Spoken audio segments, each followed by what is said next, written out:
बनारस बनारस को वाराणसी के नाम से भी जाना जाता है। तुलसीदास को संकटमोचन मंदिर में हुआ था प्रभु का दर्शन। देश के ऐतिहासिक मंदिरों में काशी के संकटमोचन मंदिर का इतिहास लगभग 400 साल पुराना है।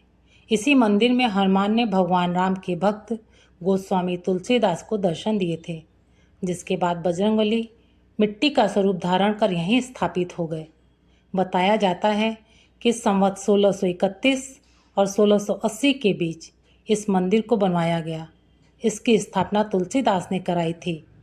मान्यता है कि जब वे काशी में रहकर रामचरितमानस लिख रहे थे, तब उनके प्रेरणा स्रोत संकटमोचन हनुमान थे।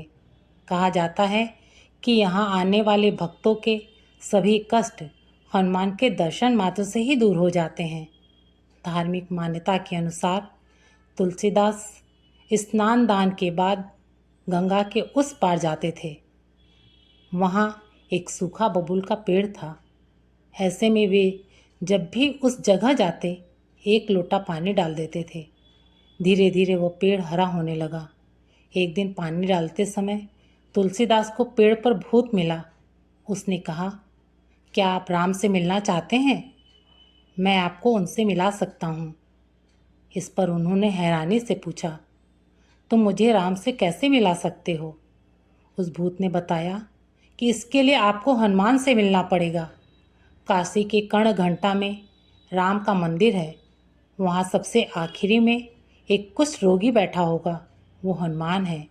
यह सुनकर तुलसीदास तुरंत उस मंदिर में गए। बताया जाता है कि जैसे ही तुलसीदास उस कुष्ठ रोगी से मिलने के लिए उसके पास गए, वो वहाँ से चला गया। तुलसीदास भी उनके पीछे पीछे चलते रहे। आज जिस क्षेत्र को अस्सी कहा जाता है, उसे पहले आनंद वन भी कहते थे, आनंद कानन वन कहते थे। यहाँ पहुँचने पर उन्होंने सोचा कि अब तो जंगल आ गया है, पता नहीं यह व्यक्ति कहाँ तक जाएगा।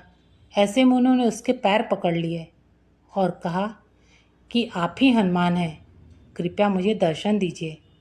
इसके बाद बजरंगबली ने उन्हें दर्शन दिया और उनके आग्रह करने पर मिट्टी का रूप धारण कर यहीं स्थापित हो गए, जो आज संकटमोचन मंदिर के नाम से जाना जाता है।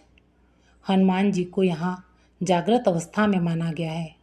एक महत्वपूर्ण और बात है जो अब मैं आपको बताना चाहूँगी। नाराज होकर लिख डाला था हनुमान बाहु। तुलसीदास के बारे में कहा जाता है कि वे हनुमान के अभिन्न भक्त थे। एक बार तुलसीदास के बाह में पीड़ा होने लगी तो वे उनसे शिकायत करने लगे। उन्होंने कहा कि आप सभी के संकट दूर करते हैं, मेरा कष्ट दूर नहीं करेंगे? इसके बाद नाराज होकर उन्होंने हनुमान बाहुक लिख डाली। बताया जाता है कि यह ग्रंथ लिखने के बाद ही उनकी पीड़ा। यदि आपको ये जानकारी अच्छी लगी तो प्लीज़ वीडियो को लाइक, कमेंट, शेयर और सब्सक्राइब कीजिएगा। धन्यवाद।